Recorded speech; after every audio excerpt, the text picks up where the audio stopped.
আপনি দেখছেন news now, আমরা জানি কোনটা খবর।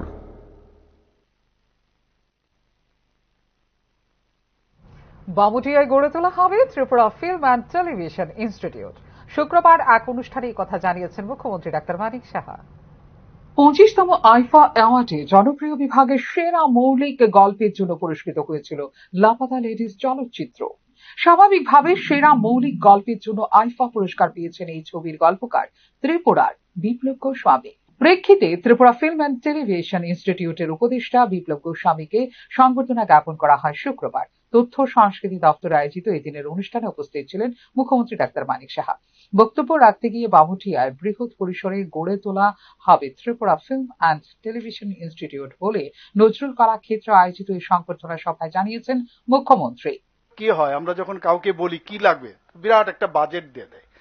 ওনাকে আমি দেখলাম যে উনি বলছেন যে না এর মধ্যেই হয়ে যাবে, তা আমার মধ্যেও মনে হলো যে তাহলে তো ইট ইজ পসিবল। কাজেই ওইভাবেই কিন্তু আমরা চিন্তা ভাবনা, তা আমি বললাম আমাদের আইসিএ ডিপার্টমেন্টের সেক্রেটারি মহোদয়কে যা যা লাগবে তাই দিতে হবে। জায়গাও একটা বড় জায়গায় আমরা মোটামুটি চিহ্নিত করেছি, সেখানে হবে। এবং উনাকে আমি বলেছি একটা বড় জায়গা আগের থেকে নিতে হবে, এমন যেন না হয় জায়গাটা কম হচ্ছে, এটা যেন এক্সপান্ড করা যায় এরকম একটা জায়গা। তো আই থিঙ্ক লক্ষ্মীবিল বামুটিয়ার ওখানে সেটা আমরা দেখেছি সেখানে, এবং সবকিছু ঠিকঠাক থাকলে সেখানে নিশ্চয়ই হবে। আমরা কেন অনুষ্ঠানে বক্তব্য রাখেন বিপ্লব গোস্বামীও। চলচ্চিত্র নির্মাণের বিষয়ে বেশ কিছু গুরুত্বপূর্ণ সিদ্ধান্ত নিয়েছেন মুখ্যমন্ত্রী। অচিরেই তার সুফল পাবে ত্রিপুরা বলে জানিয়েছেন রাজ্যের জন্য কিছু করার জন্য মুখিয়ে থাকা বিপ্লব গোস্বামী। আমি খুব খুশি হয়েছিলাম, আমি জানতাম না।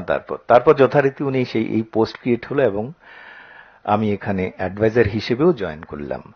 ইচ্ছে স্বপ্ন হচ্ছে যদি আবার ফিরিয়ে ত্রিপুরার জন্য কিছু করা যায়। ইতিমধ্যে গভর্নমেন্ট অফ ত্রিপুরা, তথ্য সংস্কৃতি দপ্তর এবং Tripura film and television institute আমাদের মাননীয় মুখ্যমন্ত্রী মহাশয়ের নেতৃত্বে, অধিনায়কত্বে এমন কিছু সিদ্ধান্ত নিয়ে ফেলেছেন, মানে আমার কাছে এটা অসাধারণ তৃপ্তির ব্যাপার। কারণ হচ্ছে খুব শিগগিরই আপনারা দেখতে পারবেন তার result.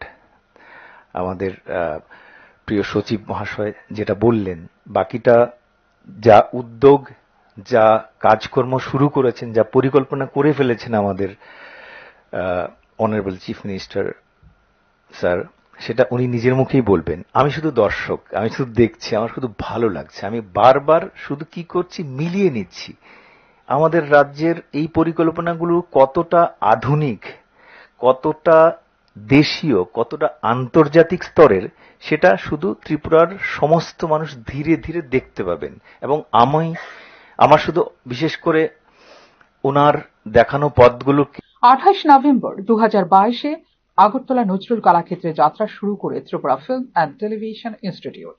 Satyajit Ray film and television ইনস্টিটিউটের প্রযুক্তিগত সহায়তায় ত্রিপুরার তথ্য ও সংস্কৃতি দপ্তরের অধীনে চলা ত্রিপুরা ফিল্ম অ্যান্ড টেলিভিশন ইনস্টিটিউটের উপদেষ্টা হিসেবে বর্তমানে নিযুক্ত রয়েছেন বিপ্লব গোস্বামী। বর্তমানে এই ইনস্টিটিউটে screen acting, film appreciation, production and management, news reporting, anchoring এবং নিউজ রুম অটোমেশনের স্বল্পমেয়াদী কোর্সের উপর চলছে পঠন পাঠন। বামুটিয়ায় বড় আঙ্গিকে প্রায় 50 একর জমির উপর নতুনভাবে এই ইনস্টিটিউট গড়ে তোলার পরিকল্পনা নিয়েছেন মুখ্যমন্ত্রী ডাক্তার মানিক সাহা।